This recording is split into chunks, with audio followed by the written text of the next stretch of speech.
Have you ever wondered why some reactions occur very quickly, like lighting a match, which we know to be an oxidation reaction? It happens almost instantly. But other oxidation reactions, like rusting iron, appear to happen very, very slowly. In this video, I want to take a look at the factors that affect the rate that reactions occur in. All reactions, regardless of their type, are going to progress from reactants to products. Some reactions are very fast and others are very slow. Some reactions are spontaneous, which only means that they'll go. And others are not spontaneous. They won't go unless we push them the entire way. Why is this? Well, it all comes down to energy. Everything to do with chemistry comes down to energy. We have to know how much energy is available in the system and how much energy is required to make the reaction occur, to allow bonds to break and to make new ones. To understand the amount of energy needed, we're going to think about something called collision theory. And collision theory says two molecules cannot react unless they collide. It kind of makes sense. If hydrogen and oxygen want to react to make water, not only do they have to collide, but they're going to have to hit each other hard enough in order for bonds to break so new ones can be formed. That minimum amount of energy that is needed for bonds to break and new ones to be formed is called the activation energy. The more molecules we can get to that minimum amount of energy where these collisions are hitting, but not just hitting hard enough to break these bonds, they have that minimum activation energy, the faster the reaction will go. In many examples, a reaction is very much like a ball rolling down a hill. In order for this ball to roll down the hill, it must go to the top. You push the top of the hill so it can roll down the other side. If we don't push the ball to the top of the hill, it doesn't roll down the other side. The faster we can get balls up to the top of the hill, the faster the reaction occurs. The energy required to get the ball to the top of the hill is considered to be my activation energy. In a chemical sense, there are four things that we can do to increase the rate of reaction. One is temperature, specifically an increase in temperature. If I increase temperature, particles vibrate more quickly. And when they vibrate quickly, when they move faster, the chances of collisions increase. So for that reason alone, if there's more collisions, the chances of a reaction are higher. But there's more to it with temperature. Not only do the particles hit each other more often, but because they're moving faster, the collisions will have more energy. There will be more high energy collisions. Consider the effect of two cars bumping into each other in a parking lot versus two cars bumping into each other as they travel down the highway. The more velocity they have, the more energy involved in the collision. For the exact same reason, we see the same thing with molecules hitting each other. Not only are the chances of a collision higher at a high temperature, but also when there is a collision, it'll be a higher energy collision.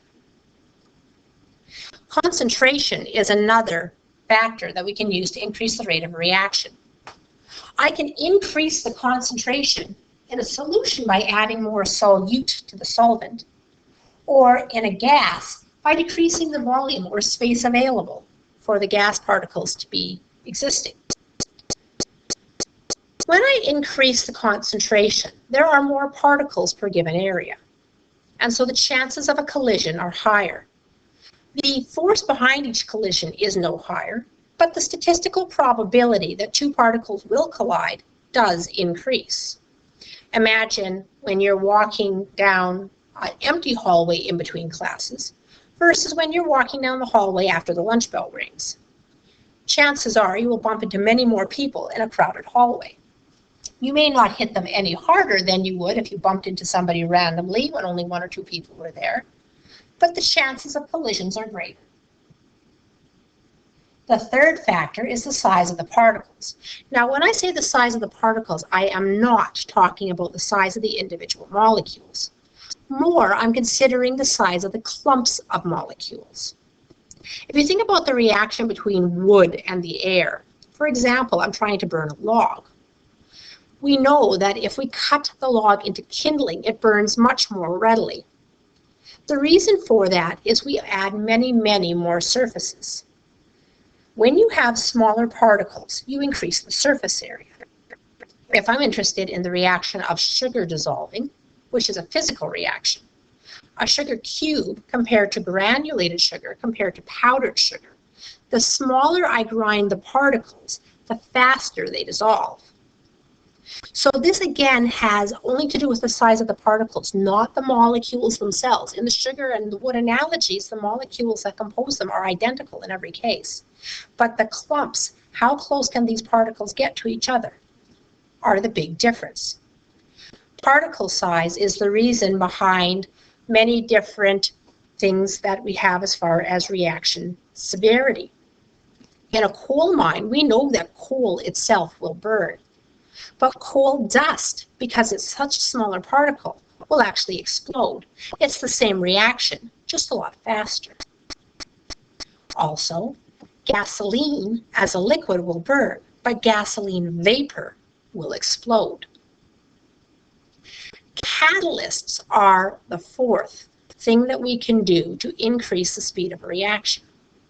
Catalysts themselves are chemicals that we add to reactions to make them go faster. And they do this by giving the reaction an easier pathway. Sometimes they get involved in the reaction but then get regenerated before it is finished so that the same thing you put in comes back out again. Other times they just act as a substrate or basically hold the particles in the right angle. We'll talk more about that afterwards. But a catalyst essentially gives an easier pathway for the reaction to occur. In the analogy with the ball and the hill, the catalyst essentially is giving an easier pathway. Rather than having to roll the ball from its starting position to the top of the hill, we now only have to raise it to this point. Because we've given the ball an easier pathway to follow, the reaction is much quicker. It takes much less energy to get the ball to the lower pathway, and therefore we can get more balls over the hill more quickly. The analogy I've been giving you of a ball rolling over a hill has been deliberate. When we graph the amount of energy that we find in the different particles as a reaction proceeds over time, we can consider the energy that is inherent within the reactants and products and the energy that we add in order to make the reaction happen. What we end up with is an energy diagram, and energy diagrams always resemble hills. In an energy diagram, we consider as a reaction proceeds from reactants until it forms some kind of product. The beginning point of our energy diagram is always the energy of the reactants. E stands for energy. The subscript R talks about the reactants. All particles have energy in them. They vibrate and rotate and move. They are at a certain temperature. So there is inherent energy just in their existence. When particles hit or we heat them, they provide a certain amount of energy called the activation energy, the energy of activation. At the point that the activation energy is enough to break bonds, we hit a very unstable point called the activated complex. The activated complex is that point on an energy diagram where bonds are broken and new ones are formed. At this point, we notice a quick drop in energy as the products are formed, and the end point of our hill will always be the energy of the products. In this particular reaction, we notice that the energy of the reactants is at a higher point than the energy of the products. The reactants themselves, in their bonds and in their temperature, have actually more energy than the products do. Because the energy has dropped, there has been a change in heat energy in this reaction. And because it's gone down, that change in heat energy is negative. The change in heat energy is referred to symbolically as delta H. And if delta H is negative, we call this an exothermic reaction. That energy had to go somewhere, and typically we feel it in the form of heat. So the activation energy, again, is the energy we added to get to the top of the hill. It is the energy that it took to give to the reactants in order for a reaction to occur. Once we've hit that point, we are in a temporary position called the activated complex. The activated complex really is sort of an imaginary molecule that's very unstable, where at one instant all the bonds are being broken and all the new ones are being formed. We're going to come to see that this doesn't typically happen in one fell swoop like this, but for now it's a good way to think of it. Anytime my products end up with less energy than my reactants, my delta H appears to have gone down and is negative. We call that exothermic. But it is also possible for some reactions to be endothermic, for the products to have more energy than the reactants. An energy diagram for an endothermic reaction has the energy of the reactants at a lower point than the energy of the products.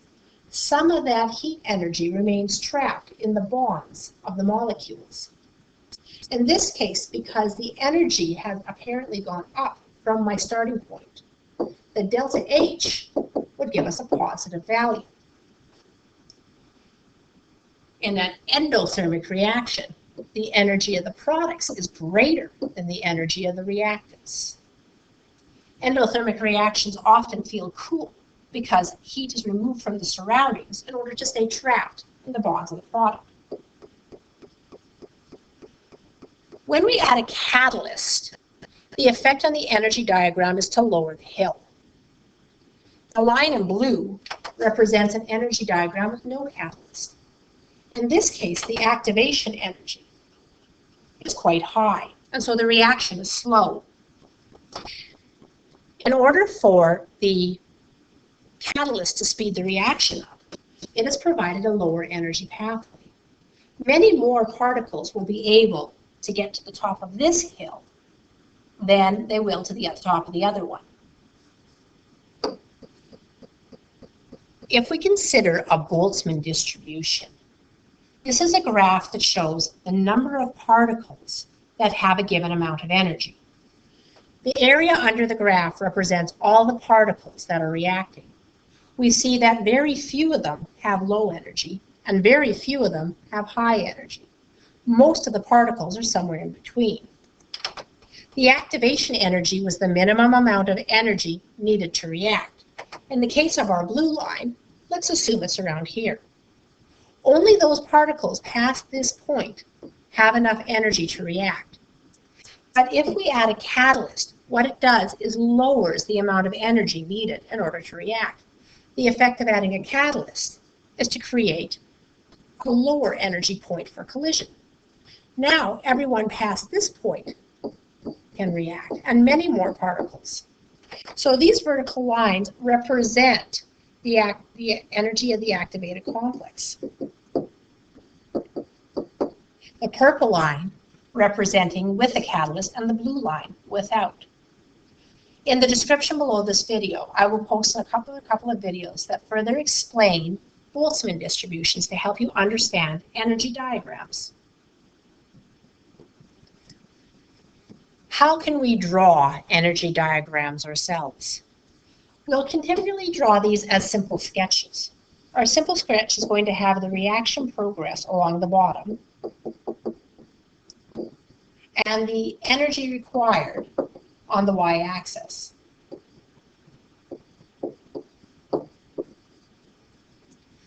Any energy diagram can be drawn given 3 points. Any 3 points will allow you to draw the diagram. Assume the energy of the reactants at 200. So somewhere on your graph, decide that a point will be called 200. Draw a line there. This will be the energy of your reactants. It says the energy of the products are 50. Well, if this point is 200, then 50 would probably be about here. I know the products to be the end of my reaction, so I'm going to draw a line at 50 and call that the energy of my products.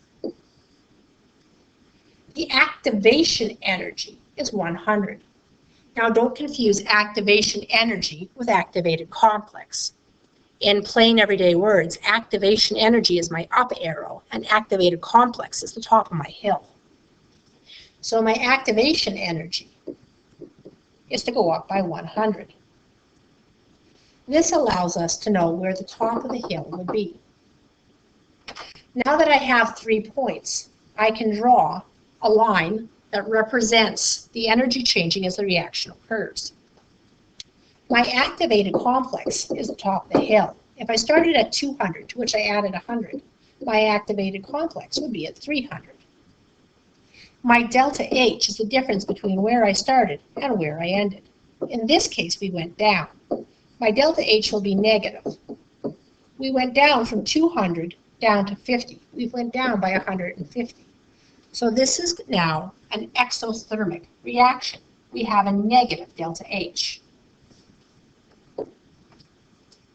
Hopefully at the end of this video, you're able to describe to me what collision theory is and how we can use collision theory to affect the rate of reactions by changing the temperature, concentration, particle size, and the addition of catalysts. Also, can you draw an energy diagram and label the following points on it? There are several questions available for you to practice these skills in your textbook in pages 563 to 573. Also, you have 2 worksheets at the end of your blue work booklet, pages 1 and 2, entitled Potential Energy Diagrams. Very much like the example I just did with you, several points are given to help you draw the diagram, and there are a few questions that you can answer after you've drawn each energy diagram.